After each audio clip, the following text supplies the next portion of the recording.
The Leon Panetta 2018 Lecture Series. 2018, is the American Dream alive and well?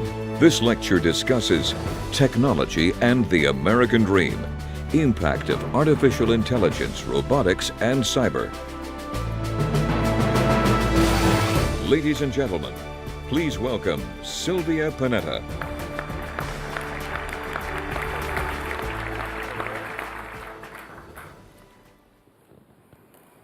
Good evening, everyone. What a pleasure to see all of you here.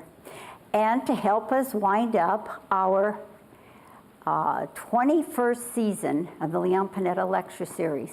21 years that we've been having these lectures, and it's a pleasure to see all of you here and to enjoy it with us. This this season, we have been discussing what we've called the American Dream throughout the season. We've touched on the economy, on foreign affairs, and the office of the presidency. So tonight, we turn our focus to technology, as it is an innovation and technology, which are two of the biggest drivers of progress. For hundreds of years, advances in technology have led to greater productivity, increased convenience and connectivity, and faster communication. In short, technology provides the opportunity for generations of Americans to live a better life, helping them achieve what we call the American Dream. However, with progress, as you know, comes some disruption. Some lost jobs, greater dependence on new technologies, new and powerful weapons, and the unknown consequences of innovation. Our society becomes more dependent on these devices and services every day. They are deeply integrated into the way we communicate, the way we conduct our commerce, our means of manufacturing, our system of voting, and on and more. As we become more connected, the related risks also grow. Companies, financial institutions, the federal and state governments are reliant on technology to perform daily functions, making every American household and our society as a whole vulnerable.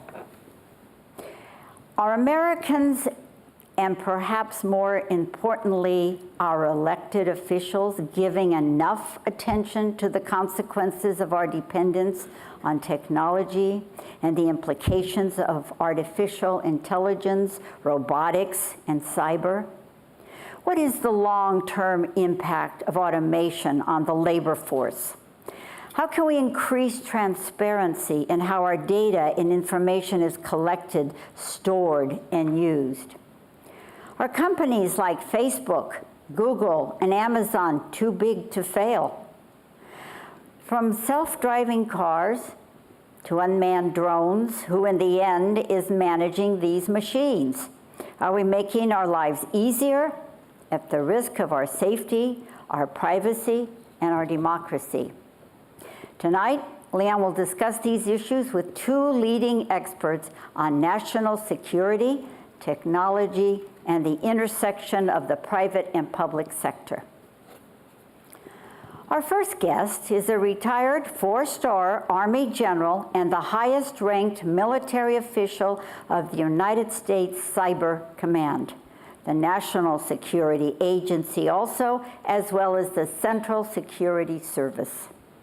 He has played a pivotal role in securing the nation's safety at home and abroad for the past decade.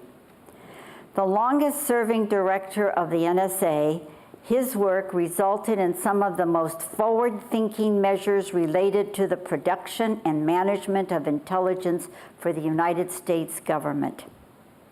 In 2010, he was appointed by President Obama and confirmed by Congress as the first commander of United States Cyber Command. And he established and defined how the nation is protected against cyber attacks. He was Also, a member of the 2016 Presidential Commission on Enhancing National Cybersecurity, where he developed key recommendations to create a defensible national cyber architecture by promoting rapid innovation and close public-private collaboration while preserving privacy and civil liberties. Additionally, he has met with President Trump to discuss the emerging cybersecurity executive order. He received a BS from the U.S. Military Academy at West Point. He also holds MS degrees in Business Administration Systems Technology, also known as electronic warfare, along with physics and national security strategy. Please welcome General Keith Alexander.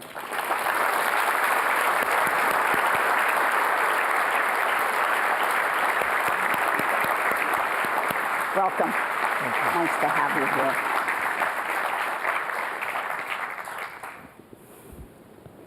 Our second guest is the current chairman and CEO of Ampere Computing and the former president of Intel Corporation.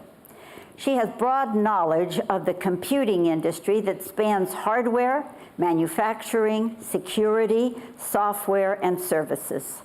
She joined Intel in 1987, where she served as the chief of staff for former Intel CEO Andy Grove.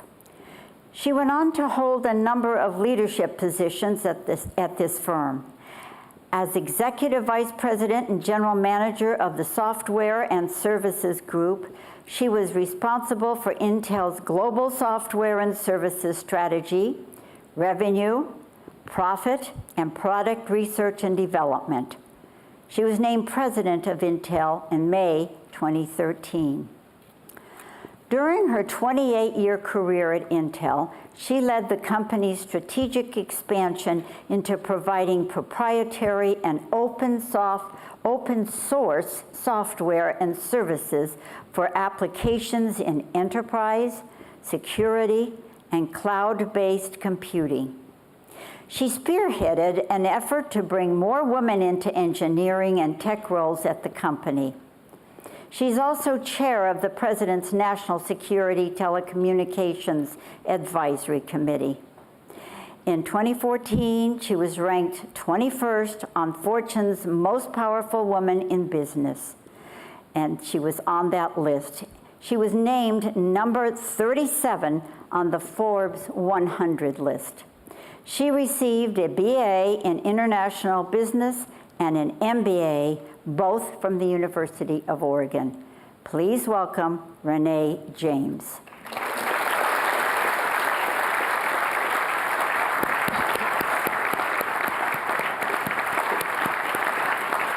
Welcome.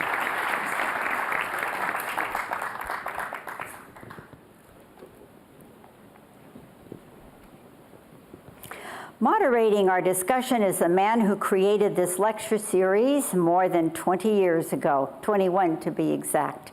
During his time as director of the CIA and Secretary of Defense, he has seen firsthand what technology is capable of and the threat it represents. Please welcome Secretary Leon Panetta.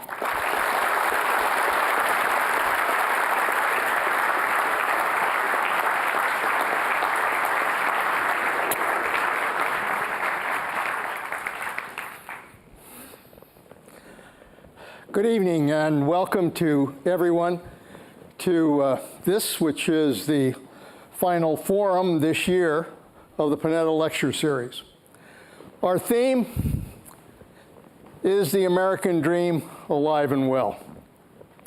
And I think before we proceed any further, it would be appropriate to pause on this Memorial Day to remember all of those brave individuals who served this country in uniform, who fought and died in order to protect the American dream.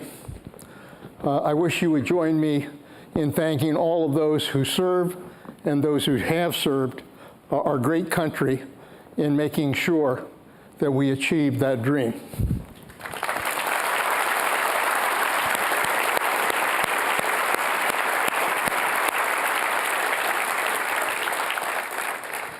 We've talked about the impact of the economy. We've talked about the issue of national security and how it affects the American dream. And we talked about the presidency, the office of the presidency.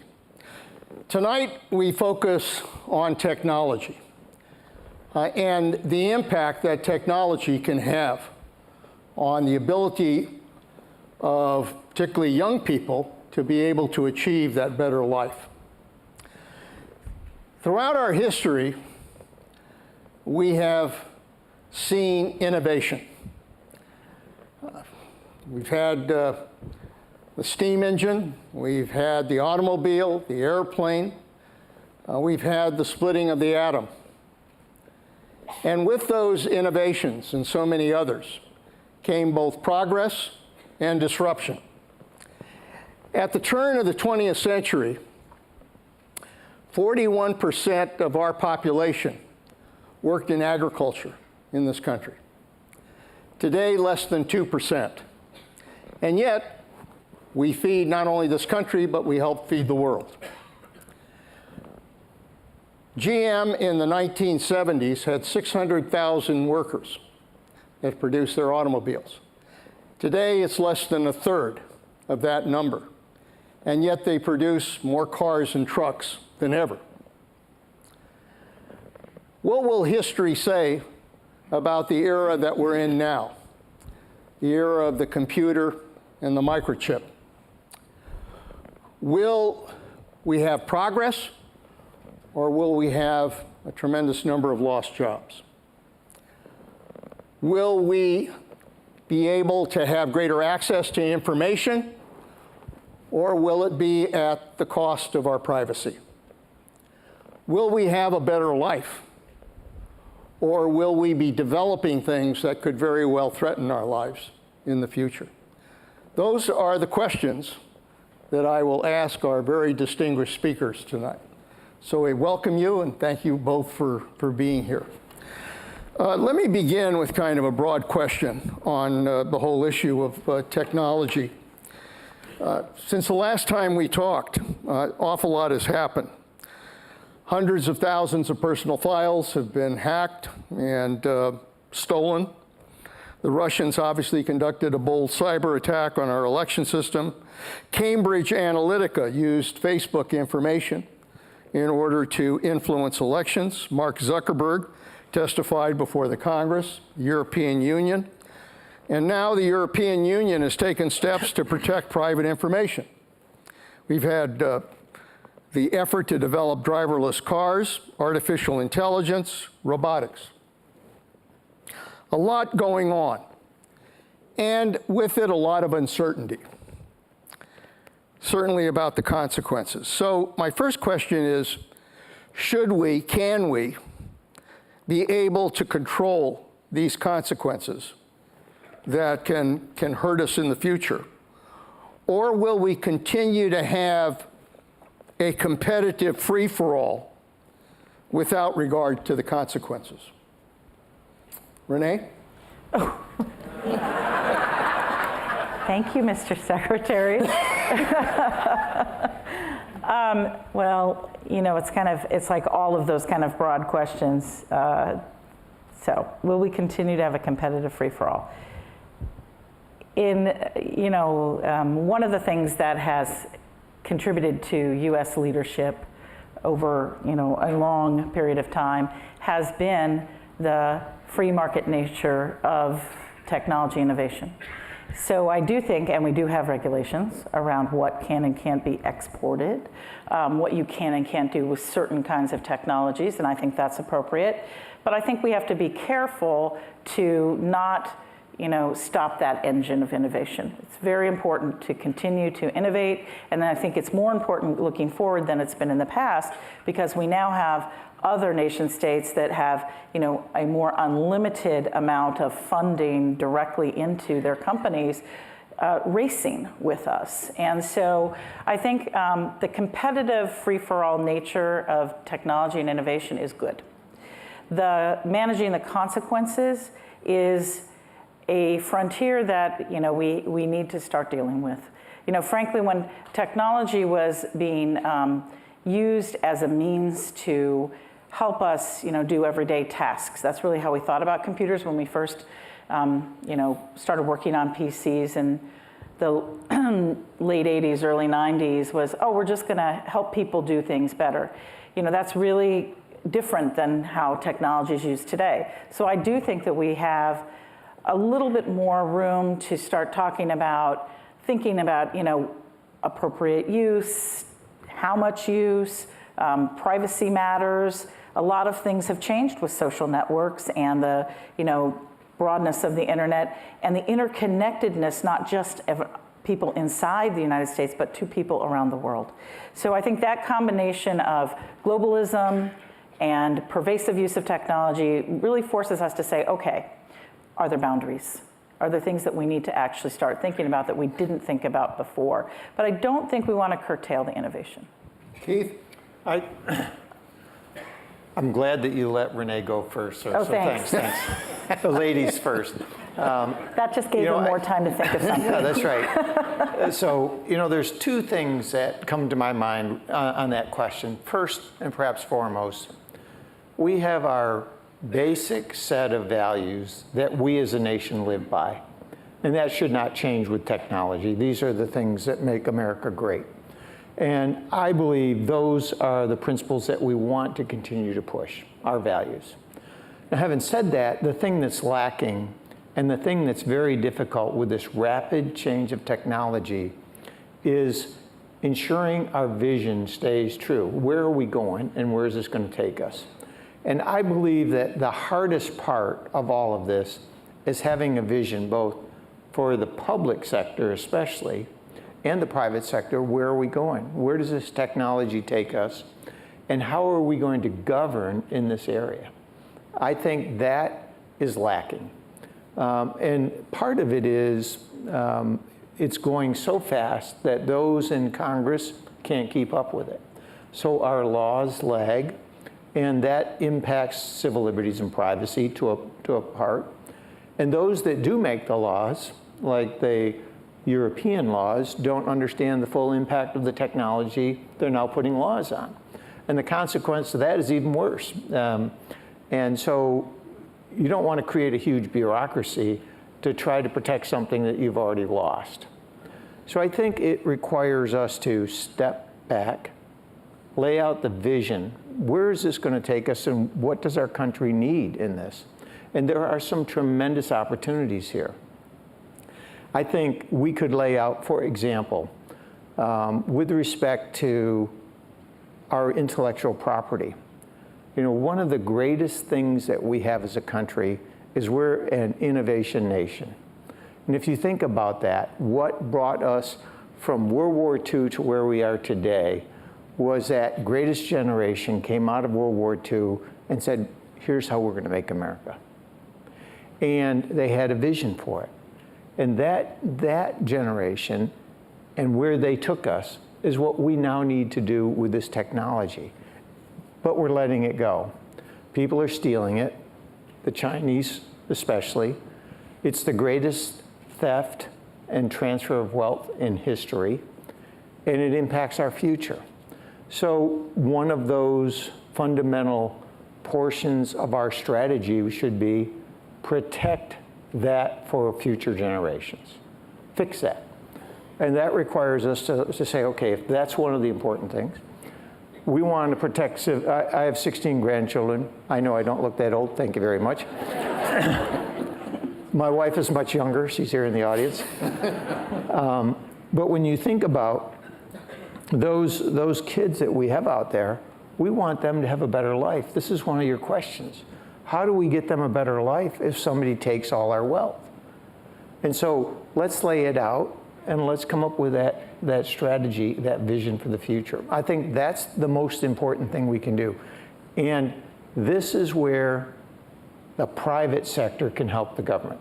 We get great people like Renee and others in industry. You're welcome. And we work together on a couple of things. We did. And so when you think about that, if you bring that together and help educate the lawmakers on where we need to go, let's put this country together and get it in that path. That's what I think. Let's try to, if you can, let's see if we can better understand the threat from technology. I think we all remember the movie 2001, where Hal the computer took over the operation of the spaceship. Today, some are comparing artificial intelligence to the development of nuclear power. And they talk about Robert Oppenheimer's warning that in seeking these new technologies, it can eclipse the consideration of the consequences. Elon Musk, the CEO of Tesla, said, artificial intelligence is potentially more dangerous than nukes. What's he talking about? What are the dangers associated with artificial intelligence? Okay, I'll start. You go first. Yes, ma'am. So here's the concern is machines will take over. Think of it, this is the Terminator outcome. And there's a great debate that goes on between Elon Musk and Bill Gates on where this ends up. I'm actually more towards where Gates is, and that is, I think, well, it's coming. Artificial intelligence is coming. We are not going to stop it. So then the question is, how do we make this work for the better of mankind? There's a couple things that I'd put on the table. Artificial intelligence and quantum computing. Those two things combined, the country that leads that will be the next superpower. That needs to be us. We need to lead it. And the second reason that I think we need to lead it, it was a privilege and honor serving with you and others. No matter what you hear about in the papers and all that, the people, especially in the military and in the intelligence community, are here for one thing: to defend our nation. And, these are good people. They're not in it to take over some other country and take all their oil or something. They're in it for the right reason. And I believe our country, with that technology, will help the rest of the world. We need to be the leader in this area. If we're not, then whoever beats us to it will be the leader. And right now, we lack a program, a coherent program, like a Manhattan Project for artificial intelligence and for quantum computing. And so we ought to put that up. We ought to get that going. A huge public-private partnership, but it's the future of our nation, because that technology will, and the way we evolve that technology will actually help evolve the future of mankind. And I believe our people, those folks up the road here and across our nation, have the right heart in mind for that technology. And so, Renee, define for the audience when we talk about artificial intelligence, exactly, what are we talking about? What is it about? That's a great question, and I was going to go back on this as well. Artificial intelligence is really a collection of different technologies and methods that all fall into the category of cognitive systems, cognitive platforms, is the way that people, cognitive software, can be. So probably almost everyone in this audience uses artificial intelligence every day, but don't think about it, right?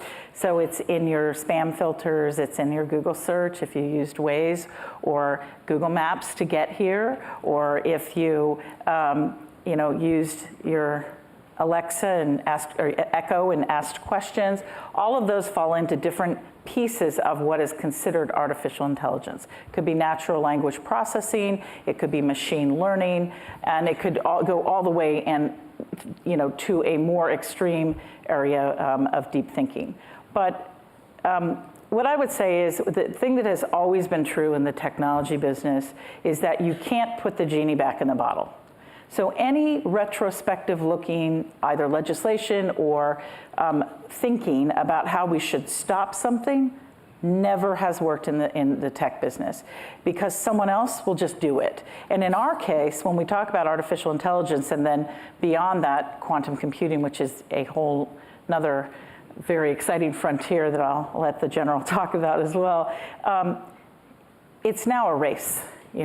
And so you can't put it back in the bottle, so you have to win. That's kind of where we're at, and I think we both agree on that. Are there downsides? Sure, there's downsides because bad people can use it too. But that's true of every technology. I mean, I could have made the same argument when we invented computers. I mean, when we first had the first PCs out, we could say, oh my gosh, these things are dangerous. Turns out you can, you figure out how to do all these things you can never do. Well, that's true. But the other side of it is you can sequence human DNA, and you can now get, personalized cancer treatment. You can know things about when hurricanes are coming that you couldn't know before. All of that has been done in the last 40 years, 30, 40 years. I mean, and pervasively only in the last 30. So, every frontier of technology, we always say the same thing. When we first invented video, for example, and the first videos came up, I'll never forget, we were all so excited. Oh my gosh, 5 frames per minute. 5 frames per second. This is horrible. Who's ever going to use this? Now we have YouTube. I always tell my kids, you watch it because we worked on that so you could do this YouTube thing. And you can't imagine what the future holds when you invent these things. So yeah, there's a downside. The downside is other people could get there first, very dangerous for the health and longevity of our point of view of values. And the second thing is bad people will use it too. So we have to have a plan for what to do, I think, on that side. Let's talk about this issue of privacy that has kind of been debated over these last number of months. Facebook obviously was selling personal information, and that raised a lot of questions about protecting privacy. But the very nature of companies like Google, Facebook, Twitter, Yahoo, I mean, it is about going and finding out about the habits and dislikes of people and gathering that information. That's part of what the business is about. Now, Europe has come forward with this new law to try to deal with this concern. General Data Protection Regulation, GDPR, which I think went into effect this last Friday. And companies are obviously struggling to comply, trying to figure out what it's about. Will the United States follow suit with what Europe did and implement the same kind of approach with regards to privacy? Can privacy be protected, or is in many ways that genie out of the box just by the nature of the kind of technology we're dealing with? What do you think? Well, the General Data Protection Regulation, which is a European regulation, but if you operate globally as a company and you store or manage people's data, which many services and everybody in the cloud does, you must comply. The fines are very, very steep. They're, a significant percentage of your revenue globally. And so everyone's scrambling to comply with a regulation that I think, and I'll let General Alexander comment on this, is a little bit retrospective, because one of the things we talk about when we talk about protecting people is you talk about privacy and security, but they're linked. And you cannot solve privacy without security. And I think that this particular regulatory regime is very focused on privacy that was already out there, and it's very hard to manage that. People's data that they already allowed to be stored in companies' clouds.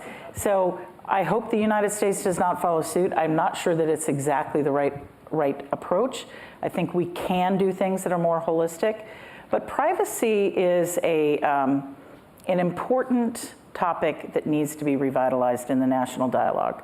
There's two pieces to it. Part of it is, what is the right environment and regulatory viewpoint on it, but the other part is personal responsibility.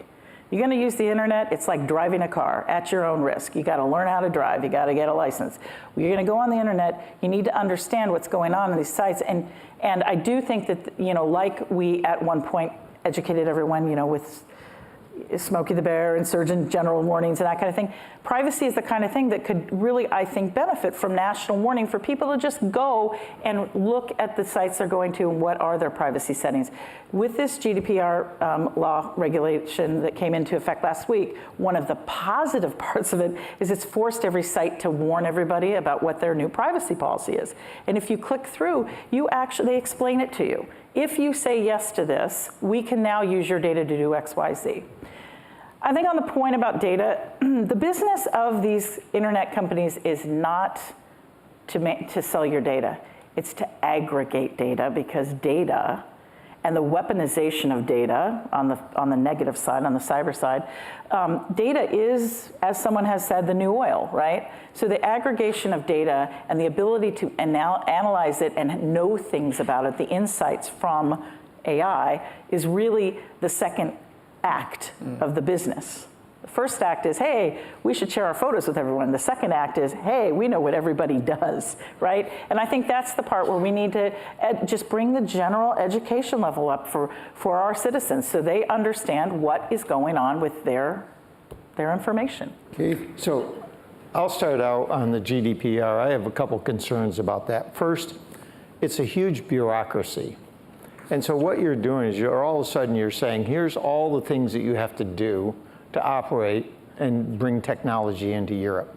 And it leaves me feeling as if it's a trade barrier for our companies that do things that they can't do. So I'm concerned about that. I think it needs to be done for the right reasons, creating all this paperwork. Now, my company has to do it, your company has to do it. When you look at that, you think, this is a ton of paperwork. And it's very expensive, actually. Yeah, and you look at it and you say, this is crazy. Yeah. So that's the first part. With respect to the civil liberties, privacy, and security, I think you can do both. And I think we must do both.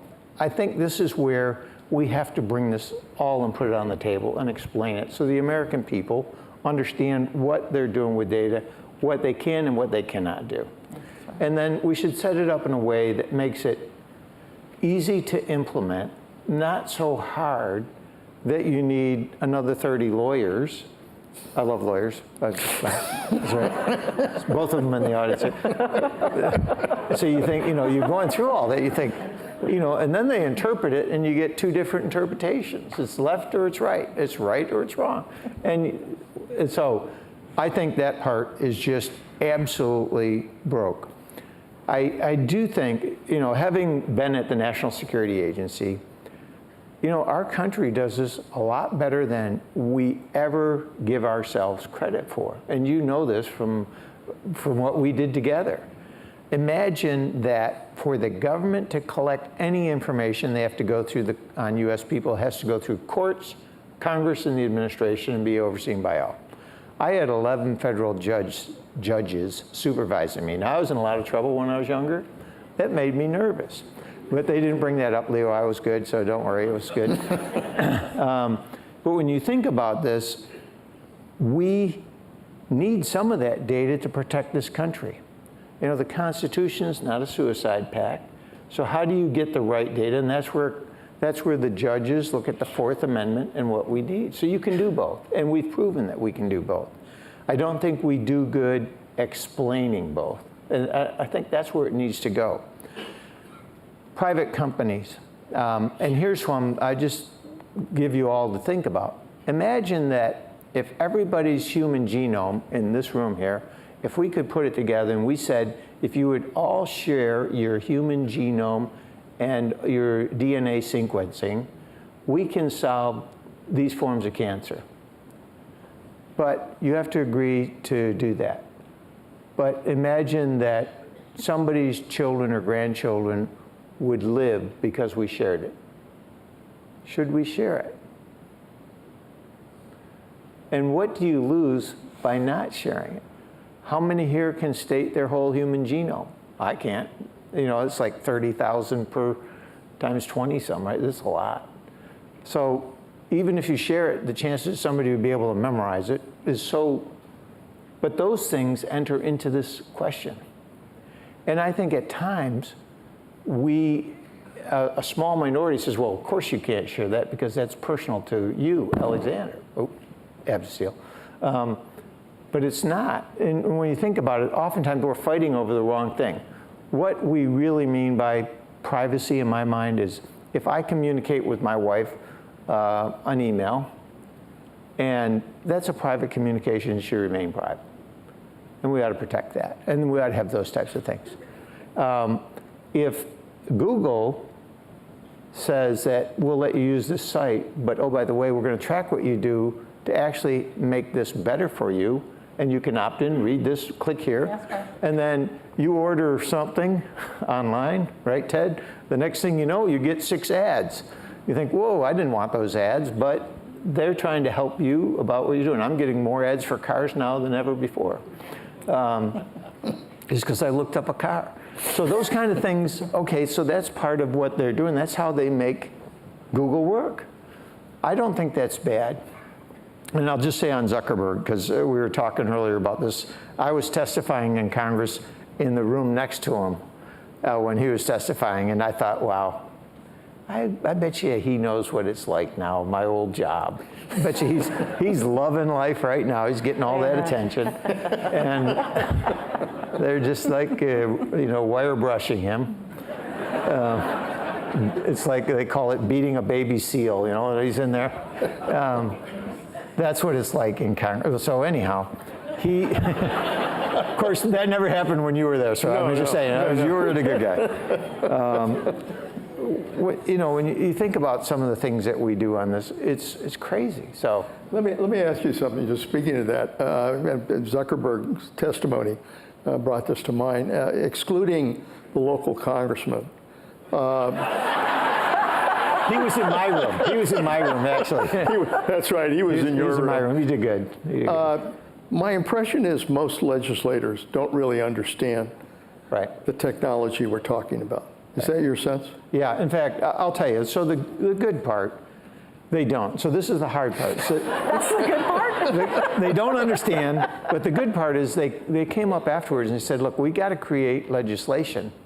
Will you help us? I mean, and they said, look, you guys understand this. Help us get this right.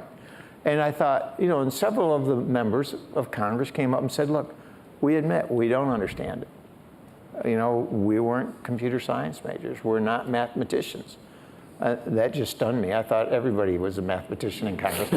But so it adds up now. Math joke. So I do think we never got people at NSA to laugh over those either. But I think the good part is they ask for help.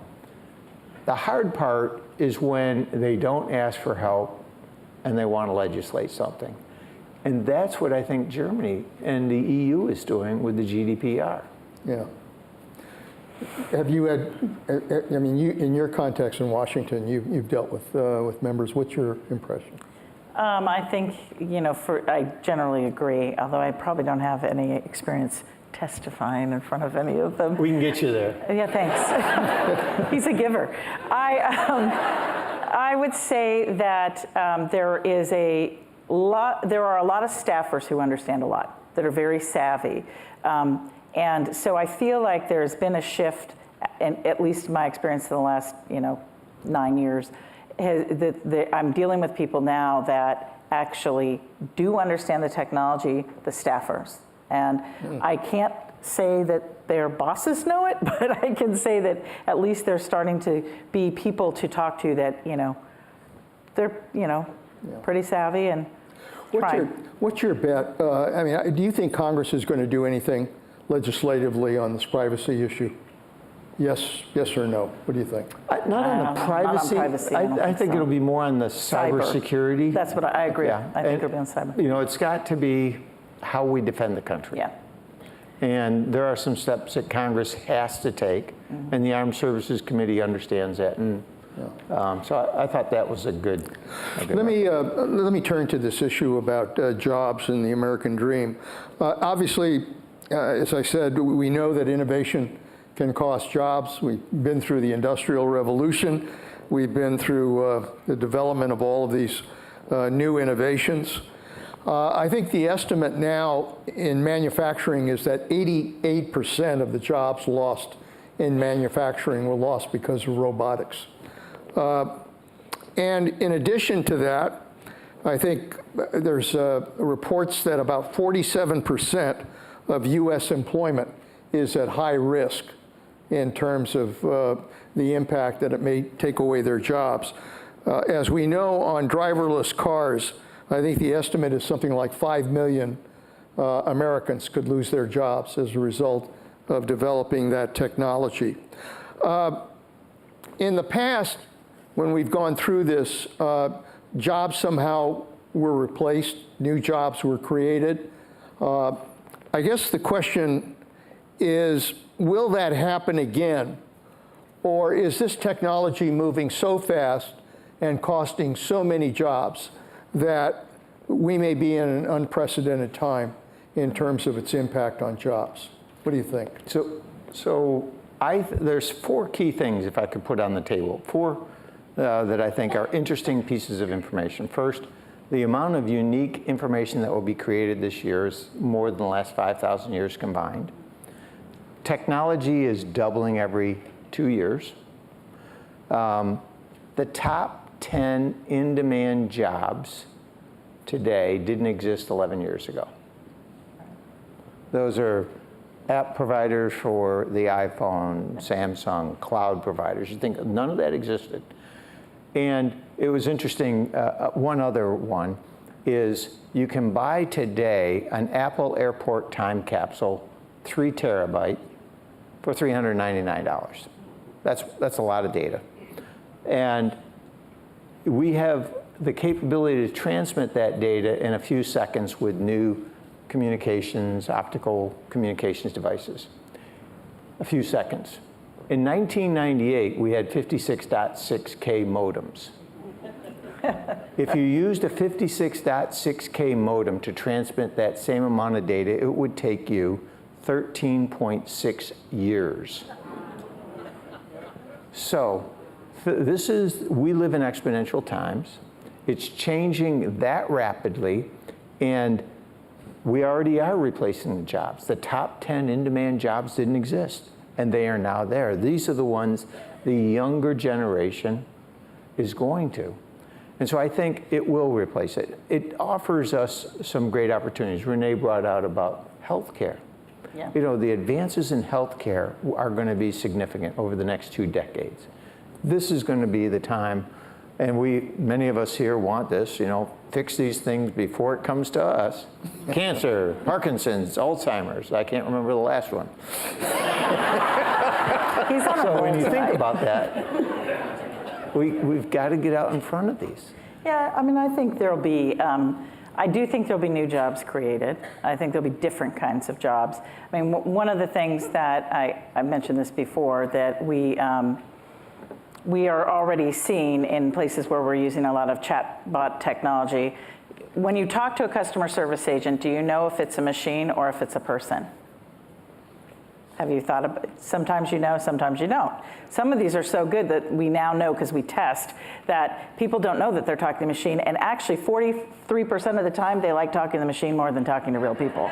So what we're finding, though, is there's an emerging class of services. Even in healthcare, we did a project with Oregon Health Sciences where there needs to be new roles created as all of these new technologies, deep learning and analytic data, new jobs created to actually be services, almost human services that interact with the machine and with people. And so there's these new categories of jobs, not just app developers for the iPhone, which is a big one, but we see these emerging things that didn't exist before in the hospital, where it's a technical job and it's a human's job, and the doctors don't know how to do these things. So new categories of jobs will emerge. They always do. I do think that there is going to be, some work that needs to happen that has not happened on what kind of educational programs are we going to need to be able to feed those kinds of new opportunities. There'll be displacement. It's going to happen. We know that. It happens in every technology shift, and we're heading towards a new shift. I mean, I definitely think AI and whatever comes beyond artificial intelligence, quantum, other kinds of computing is a shift. It's a shift the magnitude of when we had the first computers, when we had the internet, now we have this. And those big shifts are when we see the change. If you look at the jobs we're talking about, I mean, just look on driverless cars. It's going to take jobs from truck drivers, cabbies, bus drivers. We'll probably, robots will start replacing grocery clerks, et cetera, retail individuals. Is it not going to increase the gap between the skilled and the unskilled? In other words, the gap that we have today, which is increasing, is it going to make that gap even worse? And can education and other steps try to prevent that from happening? So I do think the gap will grow between, just because of the spread of technologies, to those that are most informed on technology, to those that are less informed, those that have the most basic, driving or whatever. Yes, I think that gap will grow. Now it's interesting because, I go back to that greatest generation, and you think about, and we had talked about this a few years ago, and you think about what our parents' whole objective in their life is for our life. They said, what we want to do is to make sure that you have a better life than we did. And so they were pushing that out. Now it's our turn to make that for our children. And I think we can do it. And those that are here in the less part are going to be looking and say, for my children, I want them to be up here. And I want them to be up here. And that's what all of the families will do. I mean, that's what we do. And you want to make it better for your children and your grandchildren, so that they'll take care of us in our older age. That's what that part hasn't happened yet. We'll have a robot for that. Yeah, maybe we can get a better robot. The robot might be nicer to us, you're right. Yeah, right. but they don't have to take a vacation. That's right. You don't have to be nice to them. But I do think, the spread will continue to grow. But I also think that there's this concept called uplifting that we briefly talked about. Uplifting is where every time you learn something, and you can see this throughout history, mankind takes another step, whether it's the printing press or the railroad or the highway system or computers, television. Every time we do that, mankind takes a step up. There are still some people down here at the basic level, so you're going to have that bigger spread. But I think by and large, that is a good thing. Will education solve the problem? I don't think it'll solve the problem. It never has, but I think it's a part of the solution. I do, actually, there's kind of a theory, a school of thought that some of this technology will actually help close the gap because, it is assistive in many ways, right? To help people come along that spectrum of learning about technology, of being, capable. So I do think, though, we have to do something. We can't just say, oh, gosh, it's going to be a displacement. This is a change in how we work, how we think, how we do, right? We all seem to make it through the smartphone thing. Even my mother texts me all the time about things. She's probably watching us right now, and she's going to text me, why did you tell them that? So, I think we can make it through this. I do. People have figured out how to use all of these different technologies, and they don't even know they're using AI, but 80% of the United States is using it every day. I do think that we will find ways through, but I think we have to start adjusting the curriculum. It's not good enough to say we got to have laptops in schools. That's not going to cut it. We're going to have to do more. So. Okay, we've reached the halfway point in the program, and it's a point where I take a moment to recognize our question review team, the people who are responsible for selecting the questions that will be presented to the speakers. And if I could ask you to hold your applause while I introduce them. They are, again, Fran Gaver, who is our veteran question review team member, David Kellogg, the managing editor of the Monterey Herald, Doug McKnight, a reporter for the KAZU Radio, and Paul Miller, who is the owner and publisher of the Carmel Pinecone. Would you thank them, please?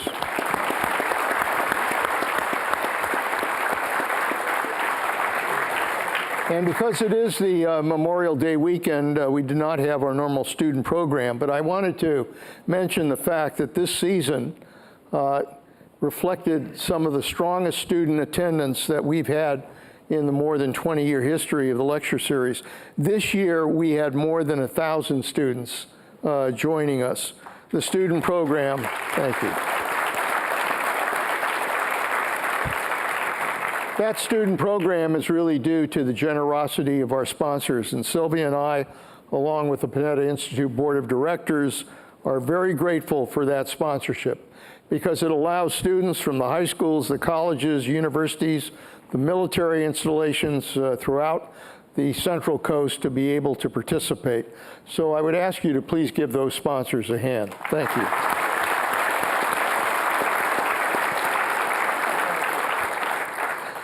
All right, Keith, this is down your line. With conventional military weaponry, Oh, no, I'll answer that. is it clear what constitutes an act of war? I assume when it comes to the use of a cyber attack. When it comes to, here it is, when it comes to cyber attacks and intrusive actions, let me just interpret myself. What constitutes a cyber act of war? So this has been a debate, as you know, with both administrations when we were there, both the Bush and the Obama administration. And neither wanted to put a line in the sand because that meant somebody would have to do something. But here's my interpretation, what I gave as an act of war. When a foreign nation uses cyber and their intent is to do something destructive, and they do, whether it's take down Sony or the power grid, that would have equal physical aspects to it, then I believe that's an act of war. Now, it doesn't mean we go to war. It means that's an act of war, and the government, the president and the secretary, now have the option of how do you respond. And there's a whole range of options that they have, from military all the way back to cyber, overt or covert. But I think when countries attack us in cyber, whether they attack the government or the commercial sector, and they destroy data, if it were physical, it would be an act of war. And in cyber, I think it should be the same thing. Now, I would just highlight that we need to fix our defense first. Our defense is terrible, it's inadequate. We have no way of pairing government and industry together, and so the government can't see it. So you walk down that road, and what you find out is, well, it's an act of war, but you can't see that it's an act of war, so you can't respond, so you're doing incident response. Incident response means you lose everything, and then the government comes in and tells you, you lost everything. You don't need that. When I talk to CEOs, they say, we'd prefer not to get hacked. Okay. That's pretty good. So if you're going to do that, you're starting to set up this, think of it as an integrated air defense system for cyber. And if you do that, now when a nation state tries to shut down our energy sector, you can see it. We've got to get to that level. We've got to have a vision for cyber that does that. And then when other countries start to probe it, we can send them a warning. Do you really want to do this? I like the happy face on the computer of the president of that country before you destroy his computer. And you say, you know, don't mess with us. Oh, that's Texas, but you know, you get it. Any thoughts about what constitutes an act of war? Well, he and I agree, because we had the same conversation. Well, I've only dealt with the Obama administration about the same things, in fact, the Sony thing specifically. But what I would say is, from the other side of it, it's very difficult, because when the incident is occurring, you know, you really don't, you can't know who's perpetrating it. You know, you can go and you ask people that you might know, friends, and they might be able to assist you, but as General said, it's after the fact. And because we don't have a data sharing regime that the two of us have tried very, you know, hard to get into place, and hopefully some new legislation might do that, you really don't have a unified response mechanism in the United States today. So as a company, it's after the fact, you figure out who did it, there's nothing you can really do but restore yourself to last known good. So what we have been advocating, and I feel very strongly that we have just missed on, is this ability to share information about threats and incoming threats, even blinded. You don't have to know, you know, from what company. You can opt in a blind way into this information sharing and be able to do some preventative, you know, and share information. And I think that's important for us. Keith, if our intelligence agencies told us that, for example, Russia was going to conduct a cyber attack on our electric grid, or that Iran was going to conduct a cyber attack on our electric grid. Do we have the capability to go after them and stop them from doing that? Yes. We're treading close to classified information. Yeah, so I think the hard part, yes, I think we could stop them. You know, it was a great opportunity serving at NSA and Cyber Command in our military. We have great people, and I think we're the best in the world. The real problem that our government has is the government can't see all that hitting our private sector. That's exactly because we don't have the information sharing, and that's what Renee was saying. So if you put that together, you'd say, look, there are things critical to the operation continuity of government for this nation. Energy, finance, healthcare, telecommunications, some other parts of government. Some of them we could let them shut down. We'll pick those later. But if you think about it and you say everybody agrees to that, then the next thing you'd say is, so how do you see that data that's hitting them? And the answer is, well, we don't share, or we share it by, you know, emails go at the speed of light. We want to share data today by writing it out, having somebody look at it, sending it to a lawyer, seeing if it's okay, and then sending it down. Think if we did our missile defense program like that, right? Everybody'd say, that's crazy. But that's how we do cyber. Sharing, and that's just in the private sector. Yeah. And so we have to fix that. And I believe we're in part doing that, and that's one of the things Congress is looking at. But you got to take the next step, and then we need to do it. Let me ask you along those lines. How vulnerable is the United States to a cyber Pearl Harbor? In other words, a cyber attack that could literally paralyze our country. And what kind of virus are we talking about? How would it be deployed? And what would be the targets? So I think we and other countries are vulnerable. I think we have more to lose than anybody else. Not just our intellectual property, but our whole nation is, you know, connected to the networks. And I was in the Ukraine last week, and while I was there, I didn't do this. I'm just reporting what I heard. Just let's get this part. But Russian intelligence had infected 500,000 routers worldwide. Most of them in the Ukraine. With that capability, not only could they steal credentials and other things, but they could shut down communications within that country. Shut it down. We could suffer the same kinds of attacks. And my experience, CEOs, especially in energy and finance, are really pushing to get this fixed. They really are. But we're at risk. And the biggest risk we have is not that they're not trying to do their part, it's that they can't talk to government and there's nobody to shoot back. And so think about somebody launching missiles at you and they're saying they're shooting over there, and then you just say, well, where's our shooters? They don't have rules of engagement, and they can't see the fire. So they can't shoot back. And it would only be by luck or by going back over time to do that. And as we noted earlier, that's crazy because that means everybody's lost, and now we enter in. So I do think we're at risk today because we haven't put all that in place, and we need to go fix that. Renee, when you look at, I mean, obviously there are a lot more attacks to the private sector going on. Right. But in addition to that, when you look at our infrastructure, the government doesn't really control the infrastructure. No. These are companies that are out there that, that are controlling it. How do we make sure that those companies can effectively defend against the kind of sophisticated cyber attacks we're talking about? Well, this is actually all part of the same conversation.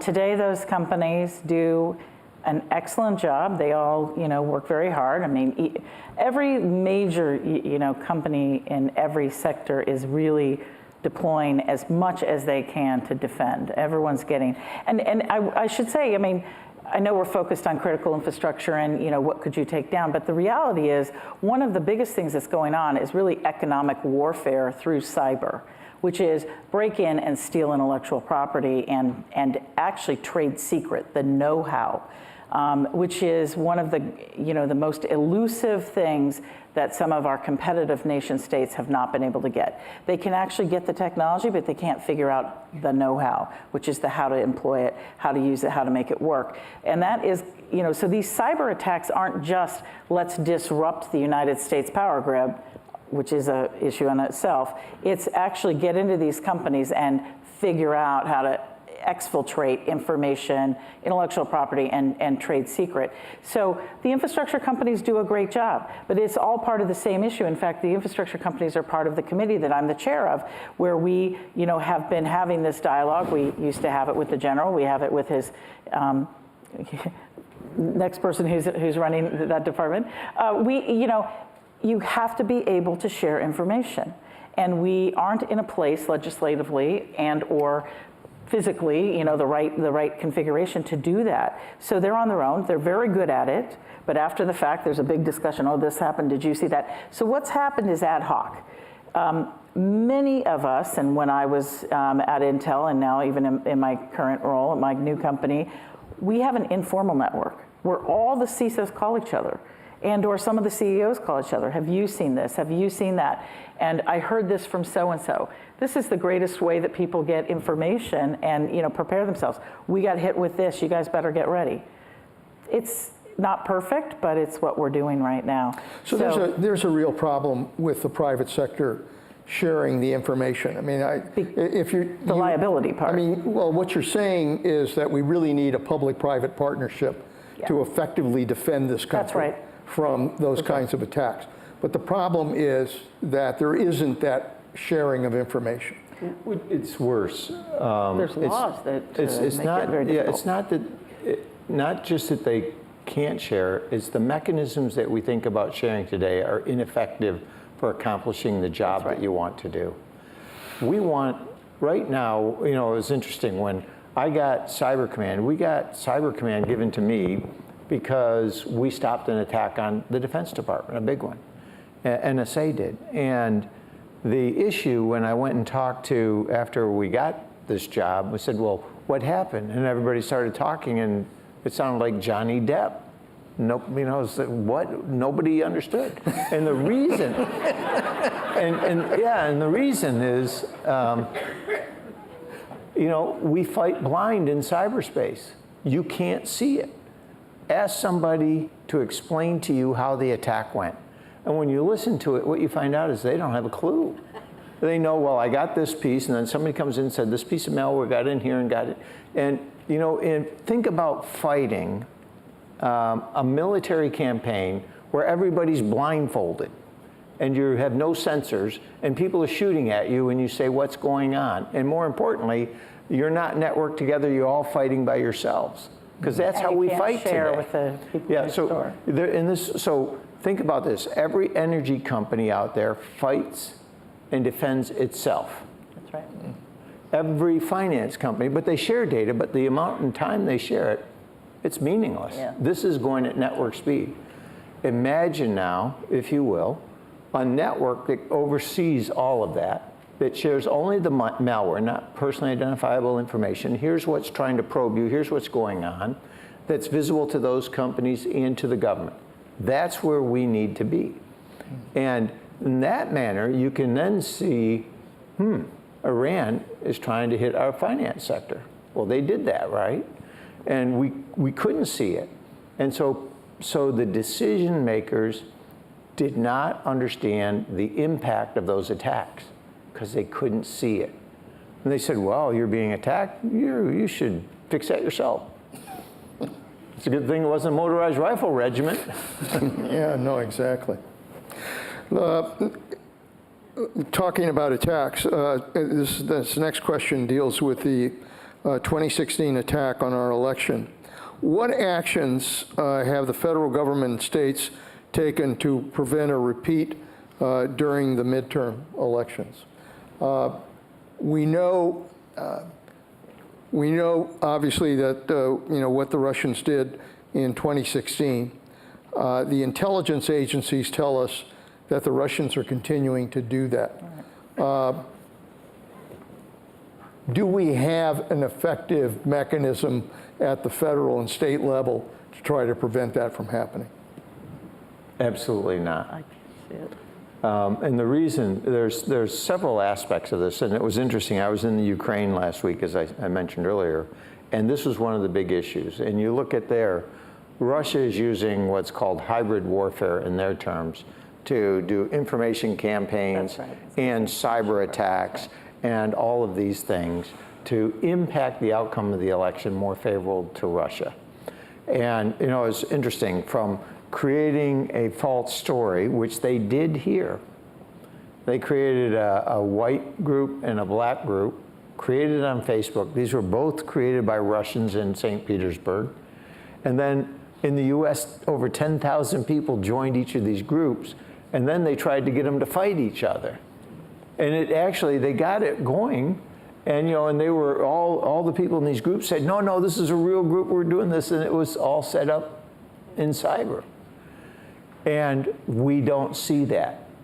So when you think about that, it's inadequate. That's the first part. Influencing the outcome of a campaign is what they're trying to do. And I think one of the ways that we ought to get out in front of this, the Ukrainian presidential elections will come in March of next year. We ought to be all over that, seeing what Russia is doing and making sure we're in front of that and do the best we can, because ours will follow. And we've got to get this right, and it's not where it needs to be. And I think Renee and I will agree on this point, is that, it's completely inadequate. And the Russians, if you leave this out there for them to go after, or any of our adversaries, they're going to go after it. It's in their national interest. And so if you don't like it, fix the defense. Well, I think one of the complexities in this situation is part of the defense is social networks. And, on the cyber side, we might be able to do a better job of tightening up the defense. But on the social networking and the social engineering side, I think it's quite difficult. And we have to, rely on, this is back to one of our challenges that's different than the people that we have as adversaries, is we have a, open, democratic, free market system, which doesn't allow, currently we don't have this concept of a ring of defense that's somehow nationalized, even though they're supposedly independent companies, right? So it's very difficult to say, okay, now everybody, you better seek out and find anything that might look suspicious, that's, maybe social engineering the outcome, because now we're saying to the Facebooks and the Googles and the, can you go do that piece of work for us, right? Because, the government doesn't have the ability to manage social networks. That's not part of how we operate here in the United States. So what you're saying is that you basically place false stories. Yeah, the social engineering aspect is huge. And put that into the social media world, and that stuff then spreads by itself. I think that the way that we are so connected by social networks, and I don't mean just Facebook, I mean, WeChat and WhatsApp and, all of this, is that I think we have to this is one of the things I think we have to start educating people on. Remember when people used to say to you, not everything you read is true, not everything they put in the paper is true. Yeah, it's the same thing. Yeah. Like, nobody seems to be able to tell what's true and what's not true.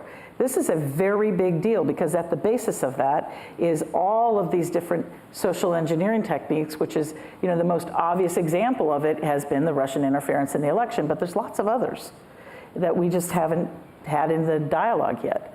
So I do think that there's a piece of work that we need to do to figure out how we're going to deal with this issue in social networks and, for lack of a better term, fake news. It's interesting. One of the things that came out is France, having seen what happened in our election, said, what we'll do is, we know we're going to get hacked by Russia, and we know when they hack our stuff, they'll throw it out into the network. So what we'll do is put some crazy stuff into our data that we know is absolutely stupid. So when they pour it out there, we'll say, look, that's crazy. You know that can't be right, and this is this. And they did that, and they actually were able to do that. So I think we've got to come up with a way, and it's interesting talking to some of the folks from Google and these other social media, they are coming up with ways to detect fake videos and other things like that. That's right. So we've got to just take that the next step. And the good part, we got some great talent out there. And I think, Zuckerberg has had, his first, welcome to Congress meeting. Welcome, and welcome I think, to the world. Yeah, and then even worse to EU. So I think what they're going to do is go back and say, how do we fix this? How do we tighten it up? And I think we'll come up with some good ideas on it. But defending the nation is still out there. Yeah, no, I think you're right. Do you think we should design fully automated military systems, or should humans always retain veto power? I think humans should always retain veto power. I do too. And I think that, it's interesting. I'm a tech guy. I'm not a historian. But if you go back to Clausewitz, what those that wish us harm, they want to impact your will to fight, our national will. And so they're going to use all devices that they can. It's not machine on machine. It's to impact our population, us as a country. And that will always be the target. So while machines can fight parts of the war, the impact is on our population, our people. And I think we can't lose sight of that. And it's interesting, I was in an armor unit, volunteered to be in an armor unit when everybody says there's no longer need for armor, and we won't need armor, and there was no need for this. And that was 1990, just going into the first Desert Storm. So I do think, that's what I think of that. Well, but the problem now is we've got 50 nations that have developed some kind of robotic military operations, and they're obviously all buying drones, but they're also interested in robotic soldiers and military. That many nations, including Russia and Iran, and China and others, that are doing that.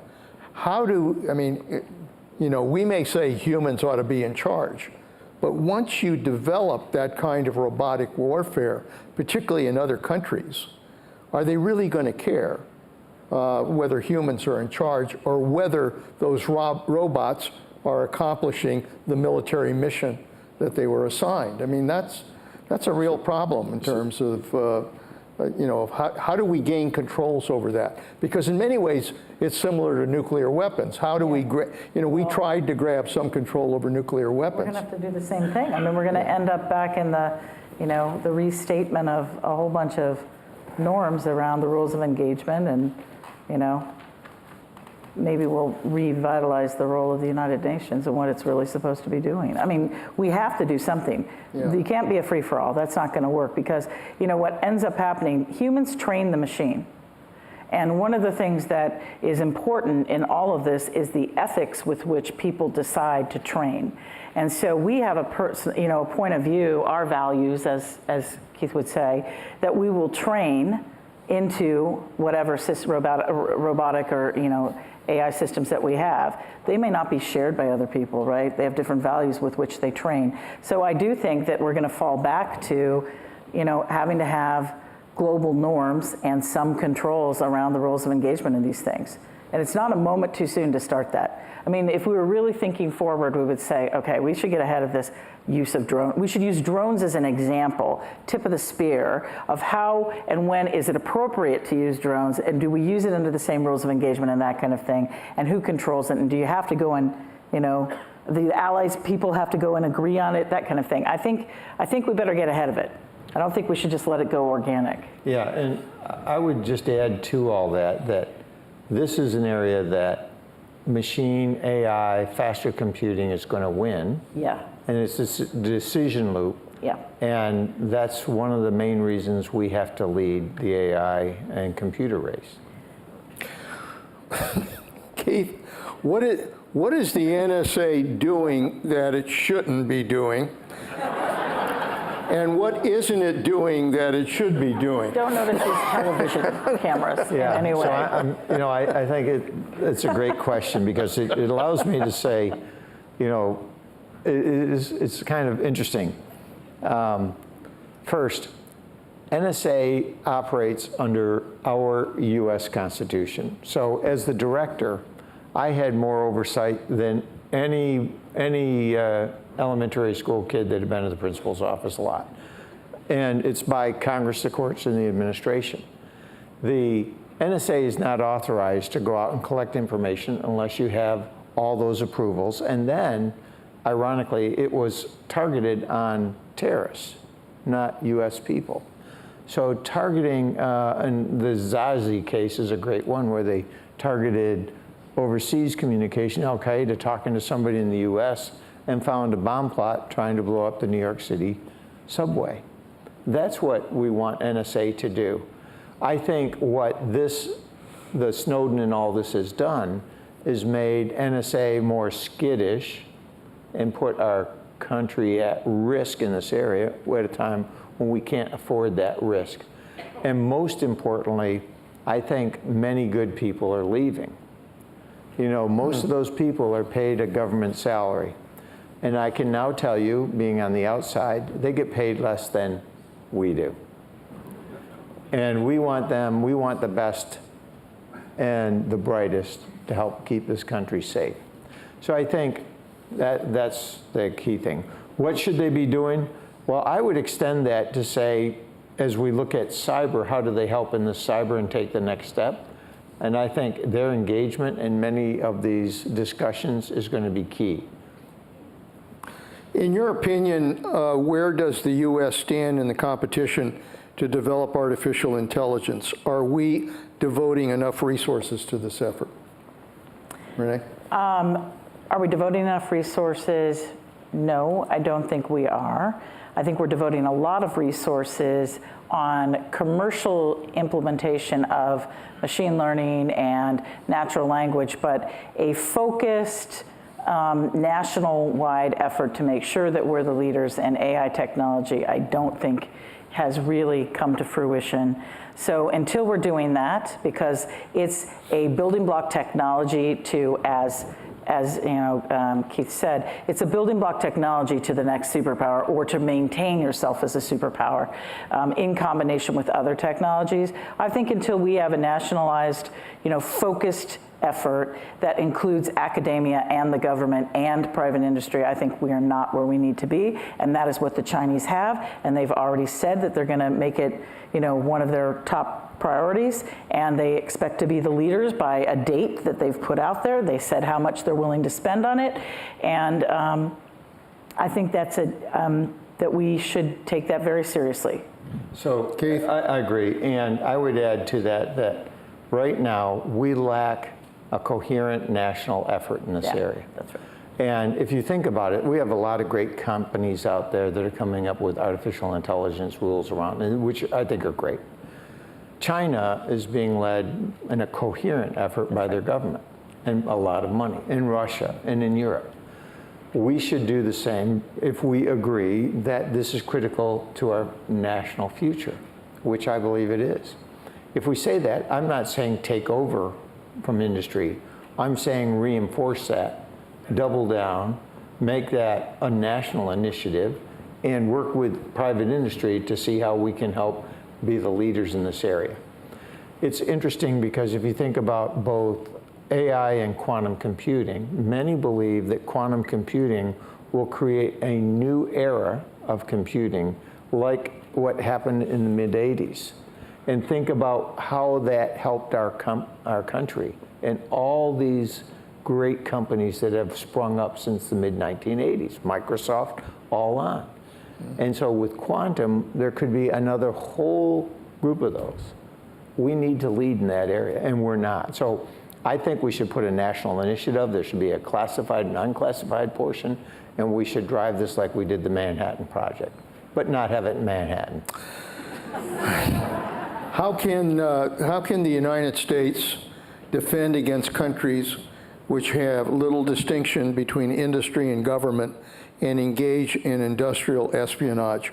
Obviously, let's put China at the top of that list.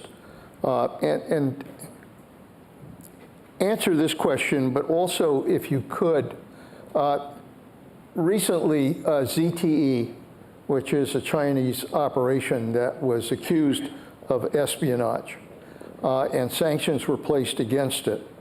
And the president then decided, I guess based on a call with President Xi, to try to rehabilitate ZTE and try to help Chinese workers. But Congress is obviously opposed to this because of the concern about espionage. What's the story on ZTE, and do the Chinese, I mean, you've talked about this transfer of wealth. How do the Chinese operate in this country with regards to ZTEs and Huawei and others? Look at the time. Okay, so first, Huawei and ZTE, it's interesting, and many of you know this story, but for those of you who don't, Huawei was created by a third PLA person. Think of Chinese government. Chinese government intel, and using stolen information from Cisco. Right. And then mass producing that at a price that Cisco couldn't compete at. Similar for ZTE. So think about, you know, they have 1.3 billion people. You can mass produce routers and other capabilities at a price that we can't compete with. And it's stolen information from us. So two things. One, we've got to protect our intellectual property from them. And two, we've got to fix our defense. Our defense is, you know, we have left this out in the open. And part of that defense isn't depending on companies to try to defend themselves against nation states, which in this case is what we're doing. You know, we wouldn't say to Sony, protect yourself from an armed force from Russia. If they come down the West Coast, good luck, build an army. We don't. We developed this government for the common defense that includes cyber. So we've got to fix that. Now, where their government and their industry come together, I actually think ours not having them together is an advantage. It's an innovation advantage. And so the way we beat them, we out-innovate them, but we've got to protect that intellectual property that we're innovating. And we're not doing that today. Do you see it in Silicon Valley, the Chinese making that kind of effort? All of them. Yeah, I mean, it's a constant, ever vigilant situation. You know, I think it's a little bit more complicated. Chinese consumption of tech is more than half the market in most segments. And the number one import, we've been talking a lot about the other balance, their view on the imbalance is their number one import into China is semiconductors. So their view is, hey, wait a minute, we're really, and that is the core building block for all of these other industries. And so I think there's more to this. I think it's more complicated. I don't think we want to link them because of the innovation issue. I don't think that we want to have necessarily a you know, economic industrial policy per se, but I do think we need to be more clever. I think we're going to have to actually ooch further towards some kind of industrial policy that says we're going to collaborate and we're going to be smarter than that. We're going to not only out-innovate, but we're going to protect. Most of the cyber, I already said this earlier in the evening, most of the cyber intrusions are oriented towards the theft of IP and know-how. Many of them are resident in the network for a long time. They are also coordinated with human intelligence, the placement of employees into the business, so that when the cyber is activated, whether it's a day, a week, or several years later in the network, the human employee with the data, you know, kind of that collaboration results in pretty good information and ability to use the data. And we see it everywhere. We see it in every single business. every single industry, and it's pretty much, one of the top things that you're protecting against. You're not protecting against necessarily, I mean, some people are protecting against credit cards and that kind of thing, depending on what business you're in. But if you are a major innovator, like a Cisco or an Oracle or an Intel or whomever, that's what you're protecting against, the theft of IP. So the ZTE thing, I noticed that the general didn't answer that part, but it's complicated. But what do they build? What is the thing they build? 5G chips. The thing we think is the next thing for the United States that we're going to be leaders in. We're going to deploy it the fastest of anyone in the world. So Huawei, that one genie's out of the bottle because 40% of the networks in the entire world, except for the United States, use Huawei. So everybody else's network's running Huawei in Europe and in Asia and every place else. So now all of a sudden we have the ZTE thing.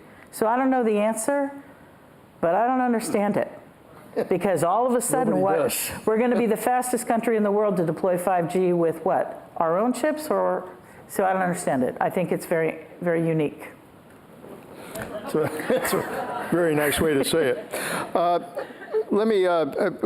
We're coming to the end here, and I just want to ask about this reliance that we have on the internet, from everything from power to banking and commerce, communications, defense. Can we agree that the internet is too big to fail, or should we be taking steps to try to decrease our level of dependence, or is it too late? Too late. Too late. Too late. Technology never goes backward. Remember that. That's a rule. I mean, that's like the thing, right? You can't put it back.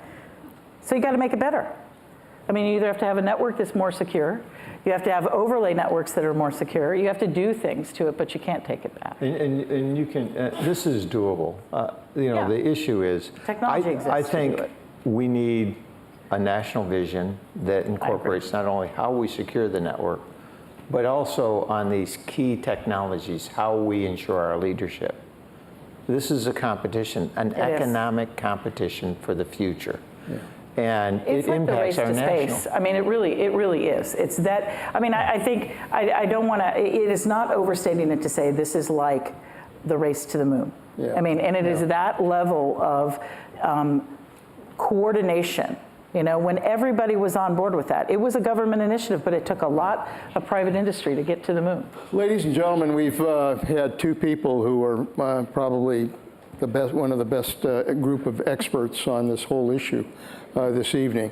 On the American dream, obviously we need protection here, but I think the key, as we found out these last few lectures, the real key rests with all of you and the importance of protecting our democracy. If we protect our democracy, I think we can protect the American dream. Thank you very much. Thank you.